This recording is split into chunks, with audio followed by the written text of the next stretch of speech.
विश्लेषक भी मेरे साथ मौजूद होंगे, उनसे हम चर्चा करने की कोशिश करेंगे।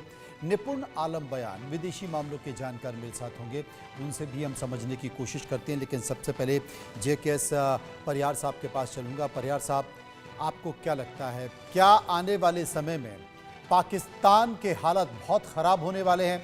और हाल के दिनों में देखा जाए या हाल के दशक में देखा जाए, पाकिस्तान का सबसे बुरा दौर चल रहा है, क्योंकि उसके अंदरूनी हालत तो जैसे हैं वैसे दिखाई दे रहे हैं, लेकिन एक तरफ वो लगातार TTP के धमाके झेल रहा है, उनकी धमकियां झेल रहा है, उनकी तरफ से जो हमले हैं उनको झेल रहा है, और दूसरी तरफ अब बलूचिस्तान यानी कि PLA आर्मी ने भी संकेत किस तरीके से दिए हैं, ये हम तस्वीरों में देख सकते हैं। बलूचिस्तान में जो कुछ हो रहा है वो पाकिस्तान उसके लिए खुद ही जिम्मेदार है, क्योंकि इतना बड़ा प्रोविंस अगर आप ज्योग्राफिकली देखें तो करीब 40% पाकिस्तान जो है इसमें कवर हो जाता है। पॉपुलेशन बहुत कम है, नेचुरल रिसोर्सेज हैं। एक तरह से बलूचिस्तान को इन्होंने पूरा सप्रेस करके रखा हुआ, और उसका चाइना का उसमें पूरा इन्वॉल्वमेंट CPC प्रोजेक्ट की वजह से हो चुका है। और चाइना की पूरी कोशिश ये है कि बलूचिस्तान और POK को वो पाकिस्तान से लीज पे ले ले 100 ईयर्स के लिए। अब इस हालात में बलूचिस्तान में अनरेस्ट होना बहुत लाजमी है। दूसरा, वहाँ पर जिस तरह से पंजाबी लॉबी जो पाकिस्तान आर्मी की और एडमिनिस्ट्रेशन की रही है, उसने बलूचिस्तान में जीनोसाइड किया। वहाँ पर जिस तरह से ह्यूमन राइट्स का वायलेशन हुआ और बलूचिस को इरेडिकेट करने की जो कोशिश हुई, उसका भी सारी दुनिया में जो है काफ़ी उसकी निंदा हुई है, और ये इंसर्जेंसी उनकी बड़ी है। बलूच आर्मी जो है, लिबरेशन आर्मी, उसका टैक्टिक्स में अब कुछ चेंज आया है, और अब उनके पास में ऐसे लोग ज्वाइन कर रहे हैं जो कि एजुकेटेड हैं, और जो अब जो सोशल मीडिया और इंटरनेट में भी एक्टिव रहते हैं, और कुछ हद तक उनकी फंडिंग जो वो अफगानिस्तान, ईरान वगैरह से जो उनको मिलती रही है उससे, और जब तालिबान के अमेरिका के जाने के बाद में तालिबान ने अमेरिकन जो अस्त्रों का जखीरा है वो एक तरह से ओपन रहा, और उसकी वजह से इनके पास में अच्छे हथियार भी अफगानिस्तान और ईरान से मिले, तो इनका हमला अब जो है वो पाकिस्तान के ऊपर बढ़ रहा है। पाकिस्तान आर्मी में अनरेस्ट है। जनरल मुनीर और बाकी जनरल्स के बीच में एक वो सामंजस्य नहीं है जो पहले उसमें हुआ करता था। शहबाज शरीफ बहुत ही कमजोर प्रधानमंत्री हैं, और चीन हावी होने की पूरी कोशिश कर रहा है पाकिस्तान के ऊपर। तो इन हालातों में पाकिस्तान की आंतरिक व्यवस्था जो है अर्थव्यवस्था के अलावा भी चरमरा रही है, और बलूच लिबरेशन आर्मी अपने उद्देश्य में काफ़ी हद तक सफल हुई है कि वो पूरे वर्ल्ड में अभी जो है ये लाइमलाइट में आ गया है। यद्यपि अमेरिका, इंग्लैंड और यूरोपियन देश, चाइना इसको मान्यता नहीं देते हैं, इसको आतंकवादी घोषित किए हुए हैं, मगर ये आतंकवादी नहीं है, और ये अपने पिछले 50-75 साल से अपनी लड़ाई लड़ रहे हैं। वैसे अगर आप और इतिहास में जाएं तो बलूचिस्तान को तो पाकिस्तान ने जबरदस्ती अपने में कब्जे में लेके रखा हुआ था, तो ये फूटेगा जरूर। इसमें अफगानिस्तान का रोल ज्यादा रहेगा।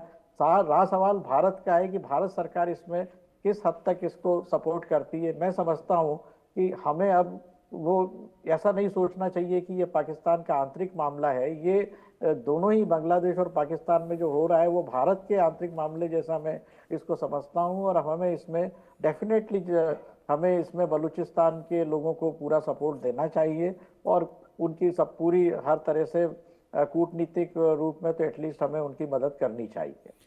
बात आपकी ठीक है, और मुझे लगता है कि शायद बलूचिस्तान को भारत सपोर्ट कर भी रहा होगा, क्योंकि एक तरफ जो अफगानिस्तान की सरकार है, तालिबान की सरकार है, वहाँ पर भी चूंकि 3 बिलियन से ज़्यादा व्यापार को लेकर समझौता है, तो एक दूसरे के बीच आदान प्रदान चल रहा है, जिसके आरोप पाकिस्तान की ओर से भारत की सरकार पर लगाए जा रहे हैं कि आजकल तालिबान के साथ भारत बहुत गलवैयाँ कर रहा है। इसकी भी आलोचना पाकिस्तान समय समय पर करता रहता है। लेकिन निपुण आलम बयान मेरे साथ मौजूद हैं। निपुण साहब, एक बात मैं आपसे पूछना चाहता हूं कि खैबर पख्तूनख्वा में तो लगातार संकेत निकल कर आ रहे हैं। बड़ा हमला यहां पर, पहले ट्रेन हाईजैक की, उसके बाद आज बड़ा हमला कर दिया। 90 लोगों के मारे जाने की बात BLA की तरफ से की जा रही है, और सबसे बड़ी जो बात है, ये जो CPEC मार्ग है इस पर हमला किया गया है। तो कुल मिलाकर अगर देखें तो एक तरह से चाइना को भी संकेत है। देखिए, चाइना को तो स्पष्ट रूप से संकेत है BLA के द्वारा, और अवश्य नहीं, आप पहले से देखेंगे चाइना के तो इंजीनियर्स पर भी हमला हुआ है, यहाँ तक कि जो हम देखें ग्वादर पोर्ट के पास में जो होटल है वहाँ पर भी हमले हुए हैं। और अब भी स्पष्ट रूप से चीन को कहा जा रहा है कि अपना सीपाई वगैरह आप रोक दीजिए। तो ये स्पष्ट रूप से चाइना को मेंशन है। और देखिए बलूचिस्तान की जो ये लड़ाई है, ये फ्रीडम फाइटर जैसे मुझसे पहले बोल रहे थे सर, बिल्कुल सही बात उस बात को बोल रहे थे कि they are the freedom fighter, और वो लड़ रहे हैं अपने अस्तित्व को लेकर। आप देखिए जैसे पहले तो केवल पाकिस्तान और पाकिस्तान के पंजाबी और सिंधी उनके एरिया में आकर उनको माइनॉरिटी बनाने का प्रयास करते हैं, फिर उनके रिसोर्सेज का इस्तेमाल भरपूर तरीके से पाकिस्तान करता है। ऊपर से अब चाइना आ रहा है और चाइना की आज वहां पे बस्तियां दिखने लगी हैं। चौथा पांचवा आदमी वहां पे आपको चाइनीज दिखने लगा है। इससे कहीं ना कहीं बलूचियों को लगता है कि 40% पाकिस्तान का क्षेत्रफल हमारे पास है और 4% केवल आबादी है। रिसोर्सेज बड़ी मात्रा में है।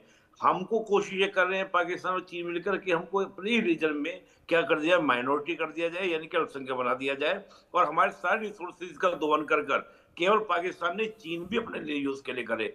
ऊपर से आप देखिए कि वहां पर लगातार जो आपका मछुआरों का मुद्दा, बलूचियों के पास में बहुत ज्यादा विकल्प नहीं है रोजगार के। आप जानते हो कि जो वहाँ का पूरा जो वेदर है वो बहुत ज्यादा एग्रीकल्चर के लिए माकूल नहीं है, क्योंकि बिल्कुल आपका डिजर्ट जैसा आपको देखने को मिलेगा बलूचिस्तान का वेदर। तो वहां मछुआरों के सामने आजीविका का संकट क्रिएट हो गया है। तो ऐसे में जब कोई भी व्यक्ति होगा, कोई भी क्षेत्र होगा, कोई भी लोग होंगे, तो डेफिनेटली वो पाकिस्तान चीन को टारगेट करेंगे करेंगे। और मैं तो बार बार इस बात को कहता आ रहा हूँ। इधर आपका देखिए खैबर पख्तूनख्वा में, देखिए खैबर पख्तूनख्वा की जो लड़ाई है और बलूचिस्तान की जो लड़ाई है, दोनों में क्या बेसिक डिफरेंसेस हैं। हम खैबर पख्तूनख्वा में तो जो लड़ाई हो रही है तो वही लड़ाई है जो पाकिस्तान ने पैदा किए थे, किसके लिए, पहले यूएसआर के लिए, और फिर बाद में इन्हीं मुजाहिदीनों को पाकिस्तान ने कोशिश की थी कि भारत के अगेंस्ट कश्मीर में यूज किया जाए। जब हम देखते हैं कि 1989 में जब आपका रशिया वहां से निकल गया अफगानिस्तान से, तो पाकिस्तान की तरफ कोशिश की गई थी कि मुजाहिदीनों का प्रयोग किया जाए और कश्मीर का इस्लामीकरण किया जाए। तभी हम देखते हैं 90 में कश्मीर में आपको देखते हैं लाखों लोग वहां से रातों रात निकलने को मजबूर हुए थे।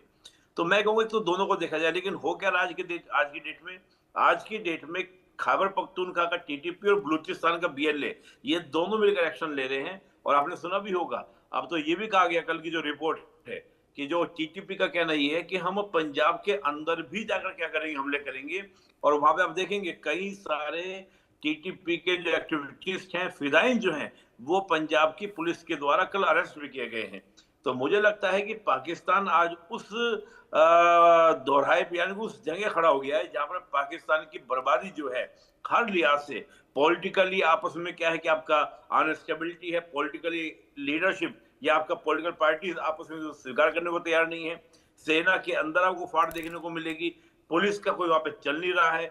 मैं देख रहा था, आप देखेंगे फरजुल रहमान का आपने सुना होगा, जब हम पार्लियामेंट में बोल रहे थे कि बहुत सारे बलूचिस्तान में एरिया है जहाँ पे ना तो पुलिस जा सकती है ना आर्मी जा सकती है। तो जहां पर ऐसी स्थिति बन गई हो, तो ऐसे को मनोज जी कहा जाता है फेल्ड स्टेट। पाकिस्तान आज एक असफल राज्य है। अब देखना यही है कि पाकिस्तान का भविष्य क्या होगा, बलूचिस्तान कब खंड खंड होगा। ये खंड खंड होगा। अब कुल मिलाकर जिन्हें दूध पिलाया अब वही डसने की कोशिश कर रहे हैं पाकिस्तान को, और पाकिस्तान की ना सेना को समझ में आ रहा है ना उनकी सरकार को समझ में आ रहा है कि करें तो क्या करें। वो पूरा जोड़ तोड़